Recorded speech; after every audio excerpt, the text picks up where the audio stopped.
بسم اللہ الرحمن الرحیم۔ حضور اکرم صلی اللہ علیہ وسلم کی سیرت پر بات کرتے ہوئے ہم نے مسجد نبوی اور مدینہ منورہ کی جو اہمیت ہے اور جو اس کا احترام ہے اس کے بارے میں بات کی۔ اب ہم آج تھوڑا سے بات کریں گے کہ مکہ مکرمہ،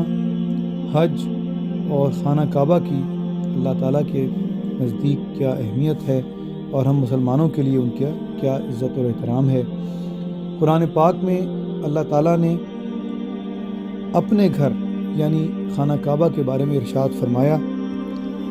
ان اول بیت وضع للناس للذی ببکۃ مبارکا وہدی للعالمین۔ یہ سورہ آل عمران کی 96 اور 97 نمبر آیات ہیں، جن کا مفہوم یہ ہے کہ بے شک جو پہلا گھر عبادت کے لیے بنایا گیا یا اللہ کی طرف سے اپوائنٹ کیا گیا وہ مکہ میں ہے، جو اللہ کی رحمتوں سے بھرا ہوا ہے اور تمام عالمین کے لیے یعنی انسانوں کے لیے اور جنوں کے لیے رہنمائی کا باعث ہے، اور اس میں اللہ کی کھلی ہوئی نشانیاں ہیں جیسے کہ مقام ابراہیم ہے، اور جو کوئی اس گھر میں داخل ہوگا وہ اللہ کی طرف سے امان پا جائے گا۔ یہاں پر بعض مفسرین نے کہا کہ اللہ تعالیٰ نے اس آیت نمبر 97 جو ہے سورہ آل عمران کی، اس میں امان یا آمنہ سے جو مطلب یا مراد ہے اللہ کی طرف سے وہ یہ ہے کہ جو اس گھر میں داخل ہوگا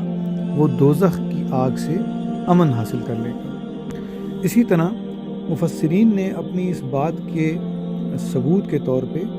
جو دوسری آیت لی ہے وہ سورہ بقرہ کی 125ویں آیت ہے، جس میں اللہ تعالیٰ کہتا ہے وَإِذْ جَعَلْنَا الْبَيْتَ مَثَابَةً لِلنَّاسِ وَأَمْنًا، کہ یہ جو گھر ہم نے بنایا ہے یہ رحمتوں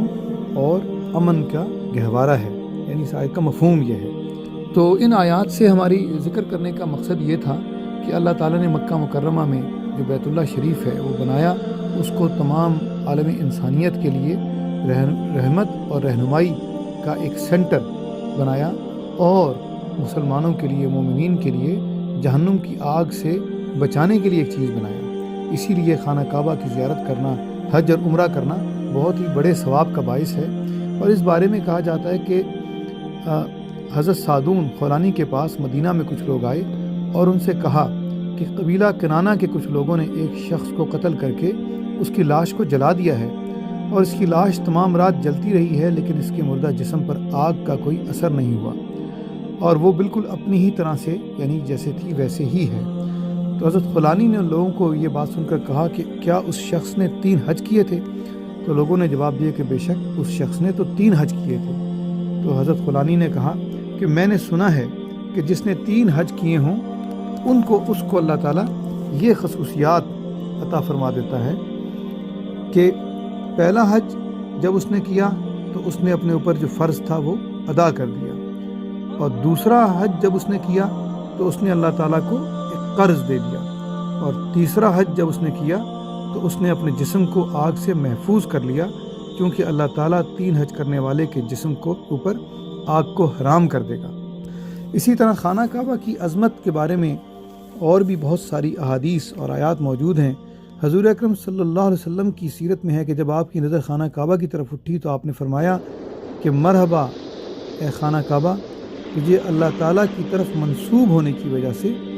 عظمت حاصل ہے، یعنی کہ یہ کہ اے خانہ کعبہ تو کیونکہ اللہ کا گھر ہے، اللہ نے تجھے اپنی طرف نسبت دے دی ہے، اس وجہ سے تو عظیم ہے، تجھے عظمت حاصل ہے، تجھے عزت و احترام حاصل ہے۔ اور حضور اکرم صلی اللہ علیہ وسلم نے فرمایا کہ جو شخص حجر اسود کے قریب اللہ تعالیٰ کی بارگاہ میں دعا کرے گا تو اس کی دعا ضرور قبول ہوتی ہے۔ اسی طرح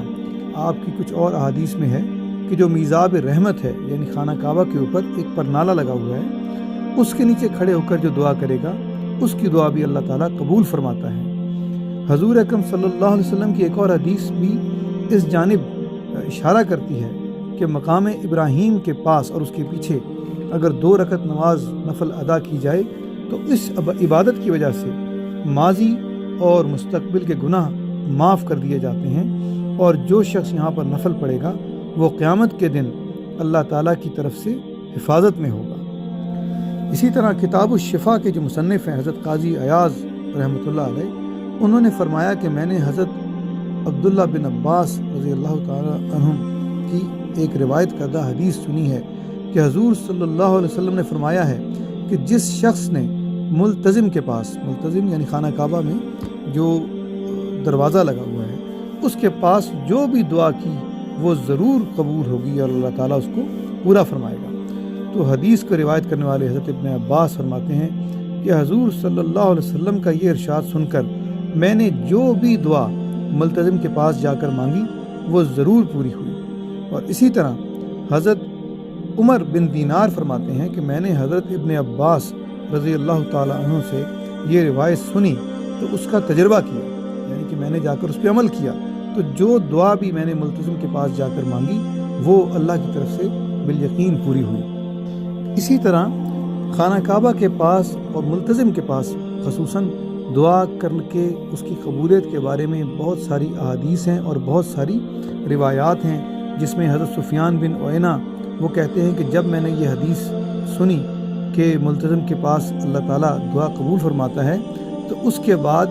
کبھی میں نے ایسی کوئی دعا ملتزم کے پاس نہیں کی جو اللہ تعالیٰ کی طرف سے قبول نہ ہوئی ہو۔ اسی طرح عبداللہ الحمیدی کہتے ہیں کہ میں نے اللہ تعالیٰ کے پاس کبھی دعا نہیں کی ملتزم کے پاس جا کر جو کہ قبول نہ ہوئی ہو۔ اور اسی طرح محمد بن ادریس الشافی کہتے ہیں کہ میں نے ہمیشہ ملتزم کے پاس جا کر جو بھی دعا کی وہ پوری ہوئی، اور انہوں نے یہ کام اسی لیے شروع کیا کہ انہوں نے یہ حدیث مبارکہ سن لی تھی کہ حضور صلی اللہ علیہ وسلم نے فرمایا تھا کہ جو ملتزم کے پاس جا کر دعا کرے گا اللہ تعالیٰ اس کی دعا کو قبول فرمائے گا۔ اسی طرح کی روایات حضرت ابو اسامہ محمد بن احمد سے ہیں اور ابو الحسن محمد ابن الحسن سے ہیں، جن دونوں کا یہی کہنا ہے کہ انہوں نے یہ حدیث مبارکہ سنی تو اس کے بعد انہوں نے ہمیشہ اس پہ عمل کیا کہ ملتزم کے پاس جا کر دعا کی، اور وہ اس بات کی گواہی دیتے ہیں کہ جب بھی انہوں نے ملتزم کے پاس دعا کی تو جو بھی دعا کی وہ اللہ تعالیٰ نے قبول فرما لی۔ اپنی کتاب الشفا میں جو سیرت النبی کی معرکۃ الآراء کتاب ہے، حضرت قاضی ایاز اندلسی رحمۃ اللہ علیہ نے یہ احادیث اور روایات بیان کرنے کے ساتھ پھر یہ لکھا ہے کہ اس موضوع پر بہت ساری احادیث اور روایات اور بھی موجود ہیں، لیکن صرف اس موضوع کو مختصر طریقے سے کور کرنے کے لیے اتنا ہی بتا دینا جتنا کہ ابھی ہم نے ذکر کر لیا وہ کافی ہے، اور اس پر اگر ہم عمل کریں تو اللہ تعالیٰ کی طرف سے ہم اپنی دعاؤں کی قبولیت بھی حاصل کریں گے اور دوزخ کی آگ سے بھی محفوظ رہ سکیں گے۔ جزا اللہ عنا سیدنا محمد ما هو آلہ صلی اللہ علیہ وسلم۔